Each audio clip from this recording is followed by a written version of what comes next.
नमस्कार, मी अक्षय. एडियन बातमीपत्रात पुन्हा एकदा तुम्हा सर्वांचं मनपूर्वक स्वागत करतोय.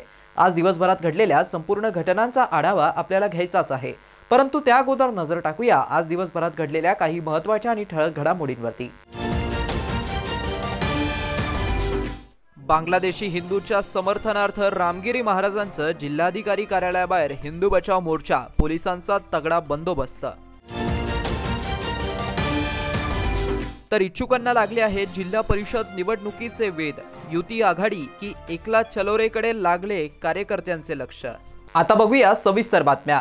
बांगलादेशात हिंदूंवर होत असलेल्या अत्याचाराच्या विरोधात हिंदू जनजागरण समितीतर्फे जिल्हाधिकारी कार्यालयासमोर आज सकाळी आंदोलन करण्यात आले. यावेळी विविध धर्मगुरूंची प्रमुख उपस्थिती होती. या आंदोलनामध्ये सहभागी नेत्यांनी आणि धर्मगुरूंनी आंदोलनाबाबत विचार प्रकट केले आहेत. बांगलादेश काहीतरी कॉन्ट्रडिक्शन निर्माण होतो. नागरिकांवर होणारा अत्याचार, डॉक्टर आंबेडकर म्हणतात त्या अत्याचारामध्ये आक्रमण होत आहे आणि अशा परिस्थितीमध्ये बांगलादेशमध्ये हिंदू जनतेला संरक्षण मिळालं पाहिजे, त्यांना प्रोटेक्शन मिळालं पाहिजे. कुठल्याही प्रकारचं आक्रमण अत्याचार त्यांच्यावर होऊ नये या बांगलादेशच्या सरकारला जागृत करण्याकरता या आंदोलनाच्या माध्यमातून बांगलादेशच्या सरकारला सांगू इच्छितो की आपण हिंदू जनतेला बांगलादेशमध्ये प्रोटेक्शन द्यावं. आपले हिंदूंचे लोक मेल्यानंतर त्यांचा अंत्यसंस्कार सुद्धा हिंदूच्या पद्धतीने होऊ दिला जात नाही आहे. तर हे भयानक अशा प्रकारचं दृश्य आहेत. तर माझं सरकारला एक विनंती आहे की केंद्र सरकारने लवकर याच्याकरता आणि पाऊल उचलले पाहिजे. दुसरी महत्वाची गोष्ट, असेच जर अत्याचार त्या ठिकाणी होत असतील तर भविष्यामध्ये त्यांना भारतामध्ये आपण आश्रय दिला पाहिजे. तुम्ही आता असं म्हणाले की मी नाशिकमध्ये काही बोललो, त्या अत्याचाराबद्दल नाशिकमध्ये मी जे बोललो त्यावर नीच विचाराचे लोक पुढे आले. एकीकडे ते संविधान मानतात आणि दुसरीकडे रस्त्यावर उतरतात. याचा अर्थ काय घ्यायचा? याचा अर्थ असा आहे की तुम्ही एकीकडे संविधान दाखवतायत आणि दुसरीकडे मोठे मोठे मोर्चे कडून शीर्तनशे सुद्धा नारे लावतायत. मग यामध्ये संविधान राहिलं कुठं? संविधान मानलं पाहिजे आपण. एकीकडे संविधान म्हणायचं, दुसरीकडे धिंगाणा घालायचा, जाळपोळ करायची, हे चुकीचं आहे. दरम्यान सरलाबेटचे महंत रामगिरी महाराज यांनी माजी खासदार यांच्या कार्यालयाजवळ आयोजित आंदोलन स्थळी मार्गदर्शन करताना तिरंगा घेऊन संविधानाची भाषा करणारे असा उल्लेख करत जलील यांच्यावरती निशाणा साधलाय. काय म्हणाले आहेत रामगिरी महाराज, आपण एकदा स्वतःच बघा.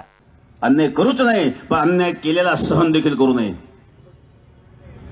आपल्या सर्वांना माहित आहे योगीराज सद्गुरू गंगागिरी महाराज सप्ताहामध्ये जे आमचं वक्तव्य होतं याच उद्देशून होतं. आणि बांगलादेशामध्ये होणारे हिंदूंवर अत्याचार, त्या अत्याचारावरच आम्ही बोलत होतो. आणि त्या अत्याचार बोलत असताना एक उदाहरण फक्त आम्ही सांगितलं, त्याचे भयंकर परिणाम तुम्ही पाहिले.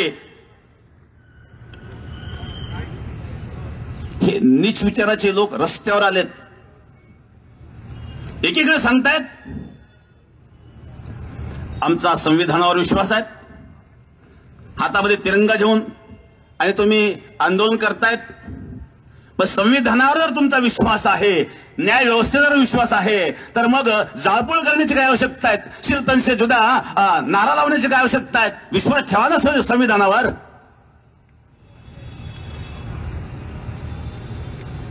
सोयीचं वाटेल तेव्हा संविधानाचं नाव काढायचं आणि जेव्हा क्रूरता करायची त्यावेळेला मात्र संविधान बाजूला ठेवायचं. आपण पाहिलं सर्व सनातन एकत्रित झाले आणि त्याचा निर्णय 23 तारखेला आपण पाहिला. अजून हा सनातनी थोडा जागृत झाल्यावर एवढं दिसतंय. पूर्ण जर जागृत झालं तर संपूर्ण विश्वाला उलथा पालथा करण्याची क्षमता आपल्यामध्ये आहे. अमेरिकेचा अध्यक्ष सुद्धा हिंदू निवडू शकतो. पण अशा प्रकारची वाट पाहू नये. सर्वांनी एकमेकाशी प्रेमानेच वागलं पाहिजे. भारतीय कम्युनिस्ट पक्षाच्या वतीने आज पैठण गेट येथे निदर्शने आंदोलन करण्यात आले। ईव्हीएम हटाव व अदानी उद्योगातील भ्रष्टाचार व महागाईच्या विरोधात सदरील आंदोलन होतं। यावेळी आंदोलनकर्त्यांनी माध्यमांशी बोलताना अधिक माहिती दिली आहे। निषेध 10 डिसेंबर सीपीआय पूर्ण भारतामध्ये हा आंदोलन करत आहे। त्याचाच एक भाग म्हणून पैठण गेट येथे आज हे निदर्शने करण्यात येत आहेत। एकतर वाढती महागाई, वाढती बेरोजगारी, तसेच अडानीने केलेला भ्रष्टाचाराची चौकशी झाली पाहिजे आणि मणिपूर सारे जे 1.5-2 वर्षापासून जळत आहेत तर तिथे शांतता प्रस्थापित झाली पाहिजे ह्या मागण्या घेऊन आम्ही रस्त्यावर उतरलेलो आहोत। त्याचप्रमाणे इतक्या झालेल्या महाराष्ट्राच्या निवडणुका आपल्या नजरेत ठेवून ईव्हीएम वर बंदी आणून बॅलेट पेपरवर निवडणूक घ्यावी हे अशी मागणी घेऊन हे देशव्यापी आंदोलन आम्ही करीत आहोत। आपल्याला माहित आहे की ज्या गावामध्ये 314 मतदार आहेत फक्त, तर तिथे 614 मतांची काउंटिंग होते। पूर्ण महाराष्ट्रामध्ये 6 लाख 6.5 लाख मत जास्त मोजण्यात येतात। हे सगळे घोटाळे दाबून ठेवले जातात आणि जर जनताला शंकाच आहे ईव्हीएम वर तर हे ईव्हीएम बंद का करत नाही आता असा आम्हाला प्रश्न पडलेला आहे। कारण यांना ईव्हीएम द्वारे आपल्या केंद्र शासनाला पूर्ण देशामध्ये प्रत्येक राज्यामध्ये आपल्याच पक्षाचं राज्य आणायचं आहे। त्यांना कुठल्याही प्रकार विरोधी पक्षांना पुढे जाऊ द्यायचं नाही हेच त्यांचा विचार आहे। महाराष्ट्र प्रशासकीय न्यायाधिकरणाच्या इतिहासात 33 वर्षात प्रथमच लोक अदालतीचं आयोजन करण्यात आलं होतं। या लोक अदालतीमध्ये 542 सेवा विषयक प्रकरणांपैकी 138 प्रकरणं निकाली काढण्यात आली आहे। न्यायाधिकरणाचे अध्यक्ष न्यायमूर्ती मृदुला भाटकर यांच्या मार्गदर्शनाखाली हा अभिनव उपक्रम यशस्वी करण्यात आला।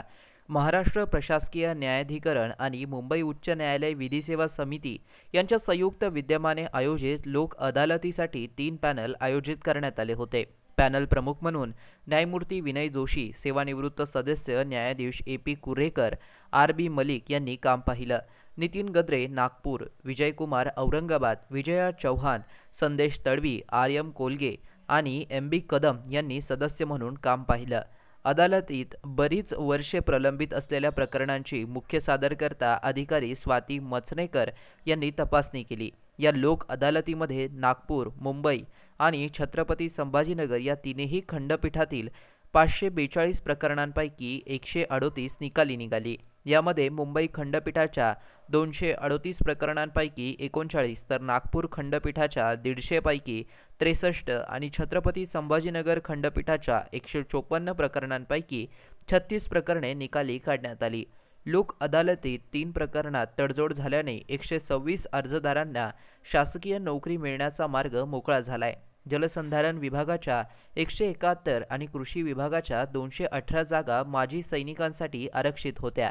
यामध्ये सर्व जागांसाठी माजी सैनिक उमेदवार मिळू शकले नाही। त्यामुळे लोक अदालतीत तडजोडीनंतर उर्वरित रिक्त जागा इतर उमेदवारांना उपलब्ध करून देण्यात आल्यात।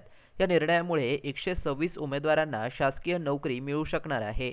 या निर्णयामुळे माजी सैनिकांवरती कोणत्याही प्रकारचा अन्याय होणार नाहीये।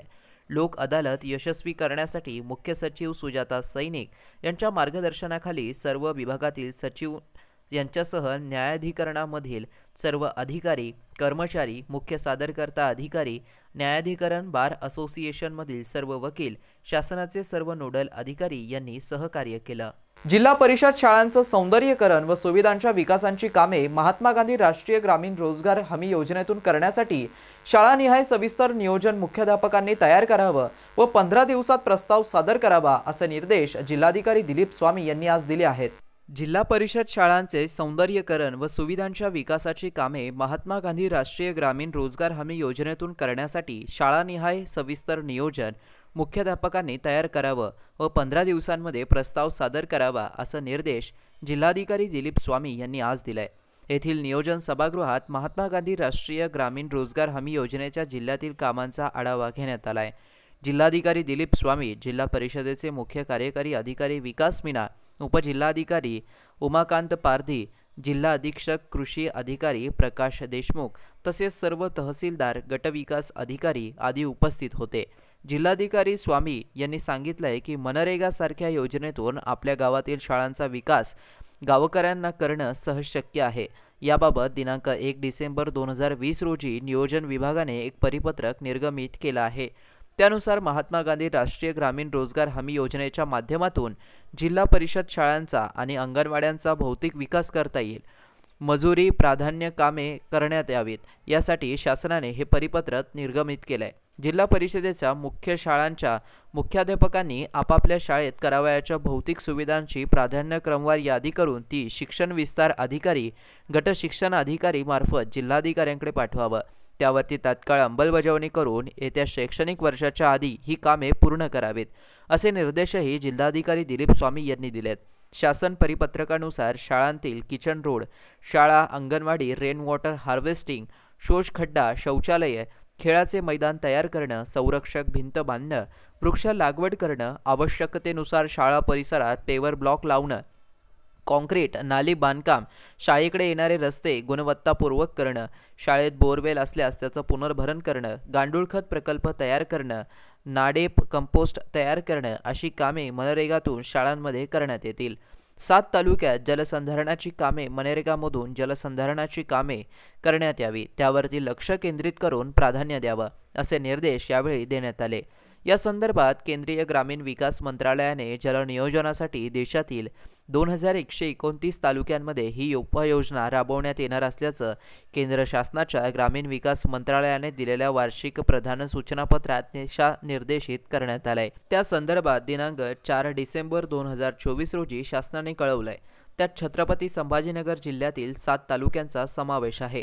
जलसंधारण उपाययोजना करून त्याद्वारे जलपातळी वाढवणे असं उद्दिष्ट असून ही सर्व कामे मनरेगामधून करावयाची आहे अशी माहिती उमाकांत पारधी यांनी एडीएन सोबत बोलताना दिली आहे।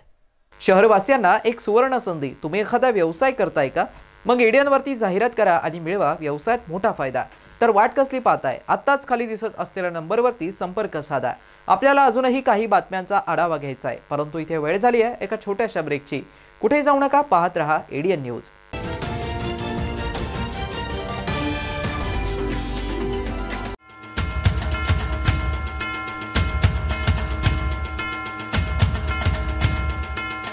श्री क्षेत्र सातारा खंडोबा यात्रेनिमित्त येणाऱ्या भाविकांचं हार्दिक स्वागत। स्वागतोत्सुक श्री क्षेत्र खंडोबा देवस्थान विश्वस्त मंडळ सातारा, छत्रपती संभाजीनगर।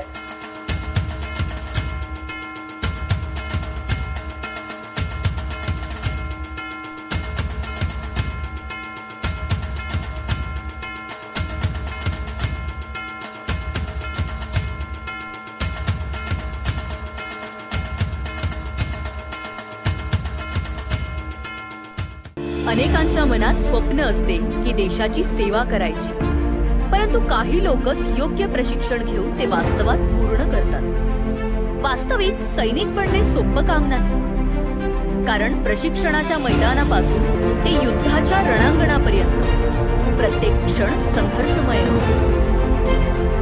फक्त जो इमानदार, समजूतदार असेल आणि ज्याची इच्छाशक्ती प्रबळ असेल असाच व्यक्ती या क्षेत्रात टिकू शकतो। प्रत्येक वर्षी अनेक परीक्षार्थ्यांना यश प्राप्त होते, ते फक्त आणि फक्त गरुडचे अकॅडमी। पंख आम्ही देतो, उंच भरारी तुम्ही घ्या।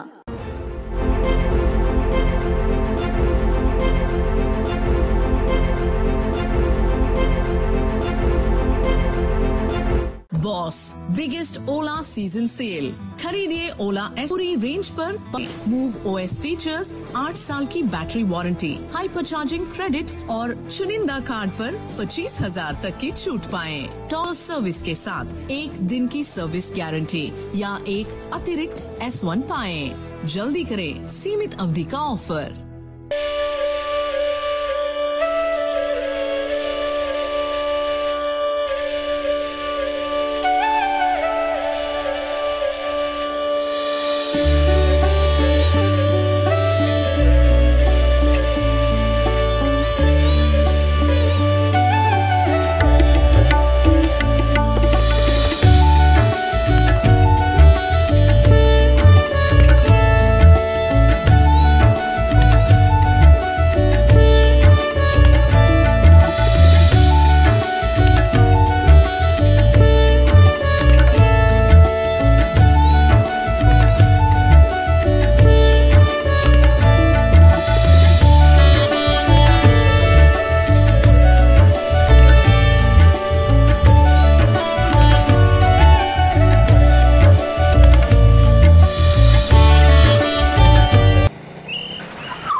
तो मास्क पहना रे तूने?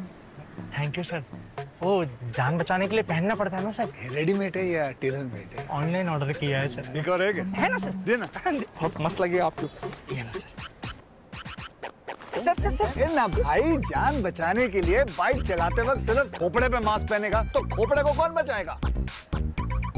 समझ गया सर। हेलमेट ऑनलाइन ऑर्डर कर, वरना हमेशा के लिए ऑफलाइन हो सकता है। Okay sir. ये ले। चल हम ये भी ऑनलाइन भर दे। हेलमेट पहने, ट्रैफिक नियमों का पालन करे, जिंदगी के सफर को सुरक्षित रखे।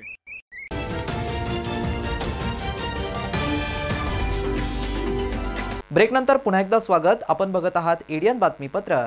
राज्यात विधानसभा निवडणुकीची रणधुमाळी संपताच जिल्ह्यातील गावागावांमधील पदाधिकारी आणि कार्यकर्त्यांना जिल्हा परिषद व पंचायत समिती निवडणुकांचे वेध लागले आहेत। ग्रामीण भागामधून नेतृत्व घडवणारी कार्यशाळा म्हणून जिल्हा परिषदेची ओळख आहे। त्यामुळे आता सर्वत्र निवडणुकांच्या गप्पांच्या बैठका रंगत आहेत। राज्यात विधानसभा निवडणुकीची रणधुमाळी संपताच जिल्ह्यातील गावागावांमधील पदाधिकारी कार्यकर्त्यांना जिल्हा परिषद व पंचायत समिती निवडणुकांचे वेध लागले आहेत। ग्रामीण भागातून नेतृत्व घडवणारी कार्यशाळा म्हणून जिल्हा परिषदेची ओळख आहे।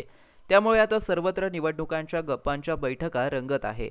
या निवडणुका मार्च-एप्रिल महिन्यात होतील असा अंदाज असला तरी ही शाश्वत स्पष्टता नाहीये। मात्र कार्यकर्त्यांची जोरदार तयारी सुरू आहे। त्याच अनुषंगाने जिल्ह्यातील परिस्थितीचा आढावा घेतला।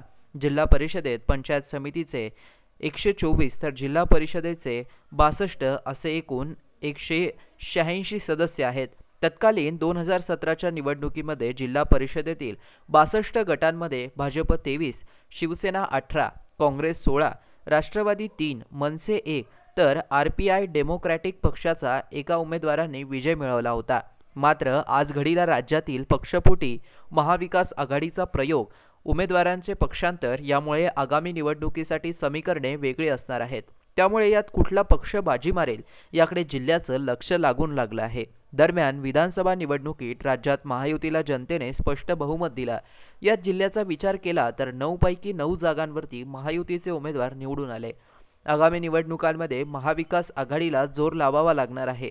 मात्र लोकसभा विधानसभा जरी एकत्र लढवल्या तरी स्थानिक स्वराज्य संस्थेच्या निवडणुकीत सगळ्याच पक्षांचा एकला चलोरेचा नारा असेल असं मत राजकीय अभ्यासकांकडून व्यक्त करण्यात येत आहे।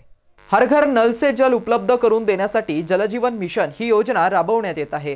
या योजनेअंतर्गत जिल्ह्यात 1164 कामे सुरू करण्यात आली असून 635 कामे आता पूर्ण झाली आहेत। हर घर नल से जल उपलब्ध करून देण्यासाठी जलजीवन मिशन ही योजना राबवण्यात येत आहे। या योजनेअंतर्गत जिल्ह्यात 1164 कामे सुरू करण्यात आली असून 635 कामे पूर्ण झाली आहे। उर्वरित कामे पूर्ण करण्यासाठी संबंधित विभागांनी समन्वय साधावा असे निर्देश जिल्हाधिकारी दिलीप स्वामी यांनी आज यंत्रणांना दिले। जलजीवन मिशन संदर्भात आज जिल्हाधिकारी कार्यालयात आढावा घेण्यात आलाय। जिल्हाधिकारी दिलीप स्वामी, जिल्हा परिषदेचे मुख्य कार्यकारी अधिकारी विकास मीना, कार्यकारी अभियंता वाघमारे तसेच सर्व यंत्रणा प्रमुख आदी उपस्थित होते। जिल्ह्यातील जलजीवन मिशन संदर्भातील कामांचा आज आढावा घेण्यात आलाय। जिल्ह्यात जलजीवन मिशनची 1164 कामे सुरू करण्यात आली आहे। त्यापैकी 635 कामांची भौतिक प्रगती आहे अशी माहिती बैठकीत देण्यात आली आहे। तथापि उर्वरित कामे मात्र किरकोळ तांत्रिक सोपस्कारांअभावी प्रलंबित आहेत। त्यासाठी आवश्यक ना हरकत पत्रे दाखल करावी इत्यादींची पूर्तता करून कामांची पूर्तता करून घ्यावी। त्यासाठी सर्व विभागांनी आपापसात समन्वय राखावा असे निर्देश जिल्हाधिकारी स्वामी यांनी दिले। यावेळी सार्वजनिक बांधकाम विभाग, राष्ट्रीय महामार्ग विभाग, पाटबंधारे विभाग, महावितरण, ग्रामविकास विभाग इत्यादी विभागांचे अधिकारी उपस्थित होते। ग्राम पातळीवरती केंद्र आणि राज्य शासनाच्या योजना प्रभावीपणे राबवण्यासाठी जिल्हा परिषदेचे मुख्य कार्यकारी अधिकारी तथा प्रशासक विकास मीना यांनी पैठण व गंगापूर तालुक्यात विभाग प्रमुख व ग्रामविकास अधिकारी यांची आढावा बैठक घेऊन गाव पातळीवरील सामूहिक व वैयक्तिक लाभांच्या योजना तात्काळ पूर्ण करण्याच्या सूचना दिल्या आहेत। ग्राम पातळीवरती केंद्र आणि राज्य शासनाच्या योजना प्रभावीपणे राबवण्यासाठी जिल्हा परिषदेचे मुख्य कार्यकारी अधिकारी तथा प्रशासक विकास मीना यांनी पैठण व गंगापूर तालुक्यात विभाग प्रमुख व ग्रामविकास अधिकारी यांची आढावा बैठक घेऊन गाव पातळीवरील सामूहिक व वैयक्तिक लाभाच्या योजना तात्काळ पूर्ण करण्याच्या सूचना दिल्या। तर गुरुवारी सीईओ मीना यांनी सोयगाव तालुक्याला भेट दिली होती। त्यामुळे ग्रामीण विकास कामांना गतीसाठी मीना यांनी ॲक्शन मोडची भूमिका घेतल्याचं दिसून येतंय। दरम्यान शुक्रवारी मीना यांनी सकाळी पैठण व दुपारी गंगापूर तालुक्याला भेट दिली। दोन्ही तालुक्यांच्या पंचायत समितीच्या सभागृहामध्ये सर्व विभाग प्रमुख व ग्रामविकास अधिकारी यांची बैठक घेऊन शासनाच्या विविध योजनांचा गावनिहाय आढावा घेतला। यामध्ये पंचायत, घरकुल, स्वच्छ भारत मिशन अंतर्गत मॉडेल व्हिलेज, घनकचरा सांडपाणी व्यवस्थापन, MRCES, PM आवास, विश्वकर्मा, लखपती दीदी, पशुसंवर्धन, शिक्षण, आरोग्य आदी योजनांचा आढावा घेऊन डिसेंबर अखेर 100% उद्दिष्ट पूर्ण करण्याच्या सूचना दिल्या।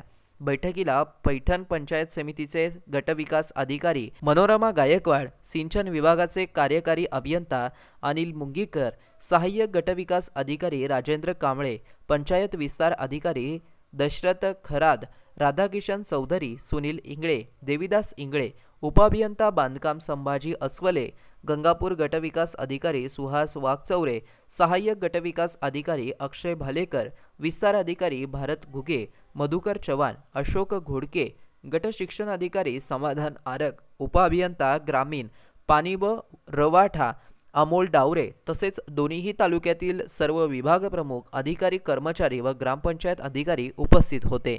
शेंद्रा MIDCतून जयपूरला जाणाऱ्या खांडीत टिप्पर चालकाला बिबट्या दिसल्याचा व्हिडिओ व्हायरल झाला। रविवारी पहाटे 4च्या सुमारास हा प्रकार घडल्याचं त्यात दिसतंय।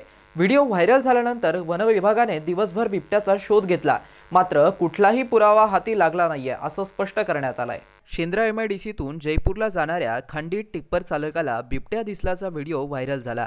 रविवारी पहाटे 4च्या सुमारास हा प्रकार घडल्याचं त्यात दिसतंय। व्हिडिओ व्हायरल झाल्यानंतर वन विभागाने दिवसभर बिबट्याचा शोध घेतला, मात्र कुठलाही पुरावा हाती लागला नाही असं स्पष्ट करण्यात आलंय। काळजी घेण्याचं व अफवांवरती विश्वास न ठेवण्याचं आवाहन वन विभागाने केलंय। बिबट्या दिसल्याच्या चर्चेने शेंद्रा MIDCसह करमाड, लाडगाव, जयपूर पंचक्रोशीतील नागरिक, शेतकऱ्यात भीती निर्माण झाली आहे। टिप्पर चालकाला बिबट्या दिसल्याची माहिती मिळताच मुख्य वन संरक्षक प्रमोद लाकरा यांच्या मार्गदर्शनाखाली उपवन संरक्षण सुवर्ण माने, वनरक्षक प्रदीप संकपाळ, वन परिक्षेत्रातील शेषराव तांबे, करमाडचे वन परिमंडळ अधिकारी अप्पासाहेब तागड, अशोक साबळे, श्रीराम साबळे, अंकुश भागवत, जयश्री पवार यांच्या पथकाने दिवसभर परिसर अक्षरशः पिंजून काढला। व्हिडिओ बनवलेल्या टिप्पर चालकाशीही त्यांचा संपर्क होऊ शकला नाही, त्यामुळे व्हिडिओवरच वन विभागाने शंका घेतली आहे। शेतकऱ्यांनी रात्री पिकांना पाणी देण्यासाठी एकटं बाहेर न पडण्याचं व काळजी घेण्याचं आवाहन आता वन विभागाने केलंय। गंगापूर तालुक्यातील मांजरी गावातील कान्होबावाडी शिवारातही शेतकरी अलीम कडू शेख यांना बिबट्याचं दोनदा दर्शन झालंय, त्यामुळे शेतकऱ्यांमध्ये भीतीचं वातावरण निर्माण झालंय। सूर्यकांत मंकावार हे सेवानिवृत्त झाल्यानंतर भारतीय वनसेवेतील अधिकारी सुवर्णा माने यांनी उपवन संरक्षक पदाची सूत्रे नुकतीच स्वीकारली आहे। त्यांनी यापूर्वी अहिल्यानगरात काम पाहिलं। आगामी काळामध्ये बिबट्या रेस्क्यू टीम मजबूत करण्याचा निर्धार त्यांनी व्यक्त केला आहे। शेवटी पुन्हा एकदा नजर टाकूया आज दिवसभरात घडलेल्या काही महत्त्वाच्या आणि ठळक घडामोडींवरती। बांगलादेशी हिंदूंच्या समर्थनार्थ रामगिरी महाराजांचं जिल्हाधिकारी कार्यालयाबाहेर हिंदू बचाव मोर्चा, पोलिसांचा तगडा बंदोबस्त। तर इच्छुकांना लागले आहेत जिल्हा परिषद निवडणुकीचे वेध, युती आघाडी की एकला चलोरेकडे लागले कार्यकर्त्यांचे लक्ष। आणि याबरोबरच हे बातमीपत्र इथेच संपलं। पुन्हा भेटूया पुढील बातमीपत्रात। तोपर्यंत पाहत रहा आपल्या हक्काचं बातमीपत्र ADN न्यूज।